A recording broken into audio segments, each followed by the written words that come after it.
guys, it's Two Review Games or Adam, and welcome back to another one of my top 5 videos. And in today's top 5, we'll be going over 5 things that pro players do here in Call of Duty Zombies. So on our last top 5, I've got to say, you guys absolutely crushed that video. Our goal was 2,500 likes, and you guys crushed it with over 3,100 likes. So part 2 to bad things players do in COD Zombies is coming. It will be the next top 5 after this, so keep an eye out for that within the next couple of days. Now for today's top 5, can we somehow manage to break 3,000 likes? If we could, that would be absolutely biblical. But besides that, guys, for today's top 5, we'll be going over 5 things that pro players do in COD Zombies. So all good zombie players do specific little things. They're just little tips and tricks. And if you follow what I show you guys in this video, you will definitely be a better zombies player right away. Like always, guys, if you have any ideas for future top 5s, please let me know in the comment section below. I'm going to be doing a couple more top 5s since World War II is so close. We only have time to do maybe like 3, 4, 5 more top 5s at most before World War II drops. Don't worry, I will be doing some top 5s for World War II Zombies, and of course, once World War II is done, we'll come back and do some more of these trailers on these top 5s, but let me know in the comment section below. Besides that, guys, let's go over 5 things that pro players do here in Call of Duty Zombies. So coming in at number 5 on my list, I have always reloading, and this is one thing that everyone rips on me for doing when I'm streaming, when I'm going for high rounds, or just playing zombies. Everyone's like, Adam, why are you always constantly reloading, man? It's so annoying. Stop reloading, man. I always get that comment. Stop reloading so much. But actually, it is a really good thing to do, and a lot of good zombie players do this, and let me tell you why. Now, I know sometimes it can actually kill you. There have been times where I have actually died because I reloaded too much, but I'm just in that habit of constantly reloading because the whole point behind always reloading after a shot, or if you have one weapon, you shoot once, for example, the WAW, I'll shoot once and then instantly reload after that. Or if I have a regular gun, I always reload whenever I can because you always want to be prepared for something to happen and you want to have full ammo in your gun. Say I'm camping on the catwalk and I see a group of zombies, but there's a little bit of a gap in between the group. I think to myself, okay, I'm going to kill these zombies and I will reload in that gap because I always want to be prepared. I want to have full ammo in my gun and I want to be ready for anything that can happen. So that's why I constantly reload. It is just something I do all the time now. It's a habit. Again, sometimes, yes, it can kill you, but majority of the time, it will actually save your life. So coming in at the number 4 spot on my list, I have perks before weapons, and this is something I talked a lot about in my previous top 5, the top 5 things that bad players do, and a lot of people just rush to the box right away, and it's something that is not necessary. If you watch my top 5, like I said, I talked about it a lot, but more important than getting the ray gun on round 1 is getting perks, and that's what good players do in COD Zombies. They'll say, screw it, I'm not gonna go to the box, I'll grab a wall gun for 1,000 points, and I will just get points that way and just work on getting my perks first, because having Jug in those early rounds is very critical. Having double tap, having speed coil, getting all of that set up, and then working on getting better weapons when the weapons are actually needed. That's how you play zombies. You don't have to go for the box or work on getting those powerful guns early on, of course, unless you have a perkaholic and you can do whatever you want. But for playing zombies regularly, work on perks first, then move on to those very powerful weapons. So coming in at number 3 on my list, I have the tank jump on Origins, and this isn't really something that is like super crazy hard to do. It's not something that, only the proest of pro players can pull off. It's just something that is it's a cool little trick in Origins, and I thought it deserved on this list because being able to pull off things like this in-game, these little secret things, really shows how experienced a player can be. And the tank jump is a very helpful one when it comes to collecting all the parts for the lightning staff. Now,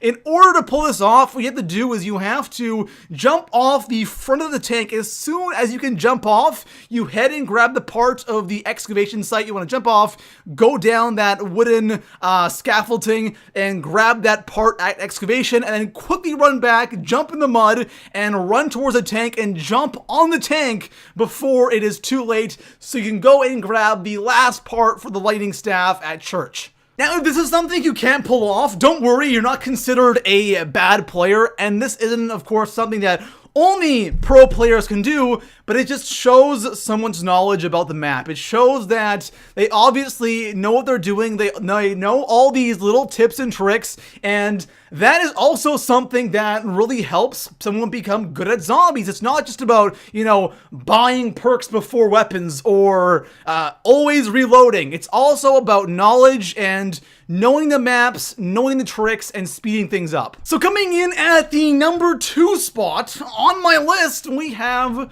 opening doors. And yes, it is just that simple. Now, of course, this does not apply in solo. This is something that specifically applies only in co-op. And what I mean by opening doors is a pro player or a good player will open doors when they barely have enough points to open those doors. Because when a player who necessarily isn't all that good at zombies doesn't want to open a door when they have like 10 times more points than the actual door cost, that shows that that player has to buy all this stuff early on just so they can survive. A good player, if a door is 1,000 points and they have 100 or they have 1,100 points, they'll open that door because they know they don't necessarily have to have specific weapons or specific perks to survive. They're confident in their abilities, and bad players are the complete opposite of that. Like, I've played zombies so many times where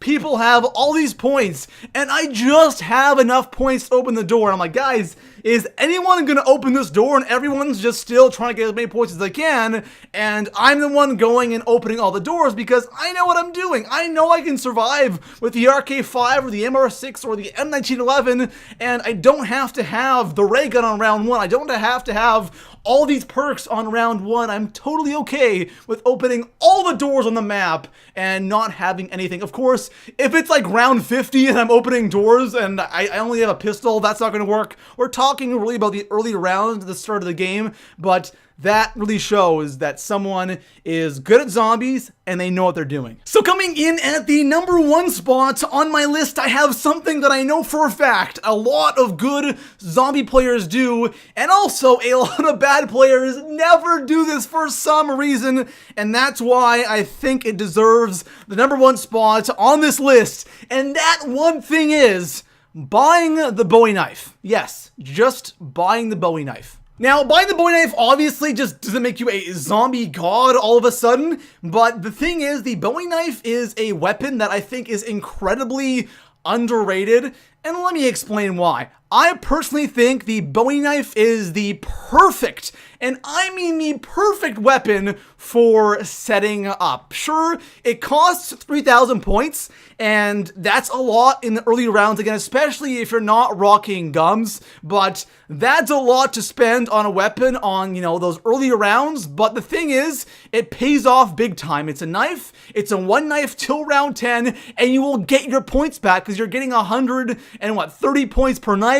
If you get those double points going, it is insane how many points you can rack up in those early rounds. And again, we're talking the first 10 rounds. Zombies aren't sprinting all over the place. You don't have to deal with a crazy amount of zombies. It is so good for getting points so you can buy your perks, you can open doors, and then once you hit round 10, when it becomes a 2 knife, then you can start working on going to the box with all the points you acquired from the first 10 rounds. It's absolutely an amazing amazing weapon to use. It's a great strategy to use, especially in BO3, because the Bowie knife is everywhere in BO3, and it's something that no one really ever does, which is incredibly surprising. Also, one thing I wanted to mention is on Revelations and on Gord Crovey, you have the time trials, which is also something that is really, really good to do. It's pretty much the same thing as the Bowie knife. Getting that first time trial, you get the first weapon for, I believe, 100 points, which is significantly cheaper than the Bowie knife, and it's going to do the same amount of damage. I think it's a one-shot till round 10. Maybe it's a little bit less. Honestly, I don't really remember, but if you're playing Gorod Revelations, that is also a great route to take because you can get it for way less points, and then on top of that, you have the melee weapon, and you can go ahead and get all those points you need to set up. So there we have it, guys. 5 things that pro players do here in COD Zombies. And just like my previous top 5, the top 5 things bad players do, there are so many more things that pro players do in COD Zombies. So if you want to see a part 2 to this, go ahead and drop the video thumbs up. Our goal, again, is 3,000 likes. I know you guys will find a way, hopefully, fingers crossed, to break 3K likes. And besides that, guys, if you enjoyed the top 5, make sure to subscribe, and I'll see you guys in the next one. Peace out.